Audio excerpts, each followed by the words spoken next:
blended with the foliage. Is this how you go through life? Just running amok and trampling anyone in your path? If you thought the first Wicked was amazing, wait until you hear what is packed into the next one. We're talking new songs, surprise celebrity voices, and weddings. Whether you love the Broadway show or you're just learning about Wicked through the movies, these fun secrets will totally change how you watch Part 2. I knew the others.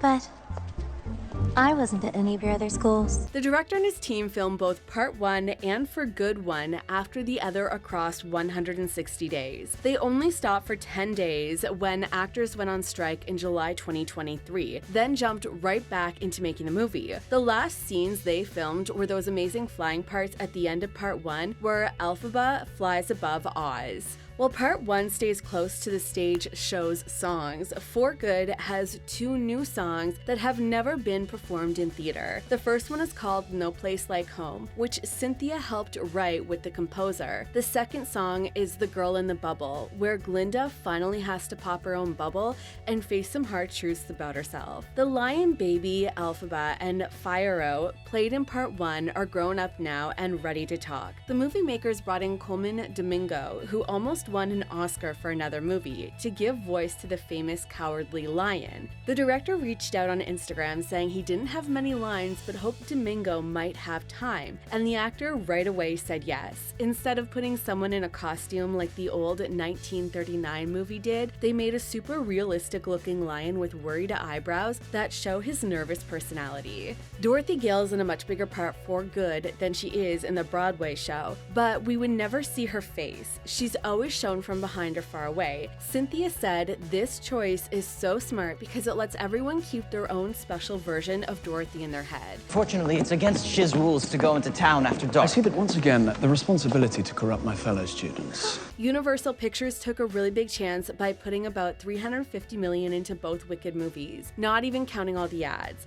Part 1 cost between $145 and $150 million. They used the money to build real sets across 17 filming spaces in 3 different studios, planting 9 million real tulips for Munchkinland, building a 58-ton train that was 106 feet long, and hiring over 3,000 crew members throughout the making of the movie. The risk worked out great when Part 1 became the biggest musical movie ever made, earning $756 million around the world. Wicked became the first movie to film at Sky Studios Elstree in England. The movie also used Warner Bros. Studios Leavesden, where all the Harry Potter movies were made. The designer who won the Oscar for Part 1 built huge real sets, some as big as 4 American football fields and going up to about 60 feet high. In the Broadway show, Elphaba uses magic so her sister can walk, which always felt a bit weird because it seemed like being in a wheelchair needed fixing. Marissa, the first wheelchair user to play Nessa Rose, worked with the writers to change this completely. Instead of walking, she'll fly in the movie. Universal Pictures actually put out a public note saying that Cynthia and Ariana Grande got paid the exact same amount for both movies. Grande said they went through their contracts together, calling each other to talk about the parts and make sure everything was fair. One of the biggest things in For Good is a fancy wedding scene where Glinda marries Fiero, which never happens in the stage show. Parts of the trailer suggest this wedding might get stopped by animals or Elphaba's group fighting back. Down.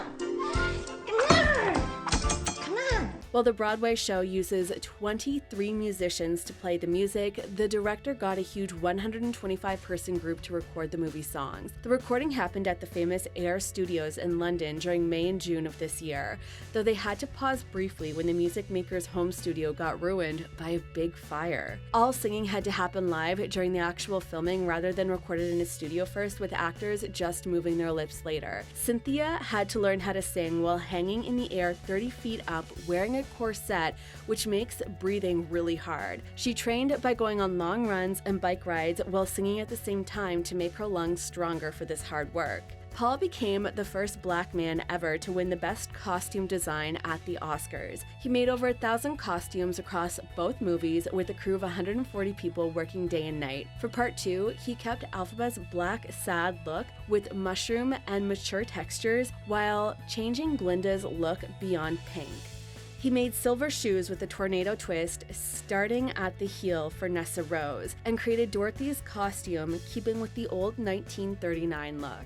Part 2 shows how Elphaba fakes her own death to get away and find freedom from Fyro, who has been turned into a scarecrow. Glinda sees what she thinks is her best friend's death and keeps telling the Wicked Witch, Lie, to keep Elphaba safe, never knowing that she actually lived. On Broadway, the wonderful song is sung by just the Wizard and Elphaba, but the director had a better idea. He made it bigger so Glinda joins in too, which means Jeff Goldblum, Cynthia, and Ariana all sing together with rainbow lights dancing behind them. Stay here at Shiz.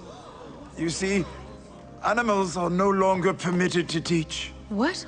Part 2 has longer scenes clearly showing Michelle using her weather magic to deliberately make the tornado that brings Dorothy's house from Kansas to Oz. That tornado crushes Nessa Rose and starts the last part of the story that wasn't some random accident. It was a planned move by Morble to get rid of Elphaba's family and give the wizard a weapon in Dorothy to catch the resistance leader. Elphaba writes Our Wizard Lies in Smoke Across the Sky, copying the 1939 movie's Surrender Dorothy message that scared people. She gently touches upon yellow bricks near Dorothy's crashed house, doing again Hamilton's memorable move. The Scarecrow wears the exact same green army coat with gold details that Fyro wears throughout Part 2, showing his change. Which moment are you most excited to see? Share your thoughts in the comments below. Don't forget to subscribe for more exciting discoveries about your favorite characters and shows. Do you sleep with this funny little green bottle under your pillow? Please, What is give this? that back. I want to know. Give it back, please. Seriously? Give it back.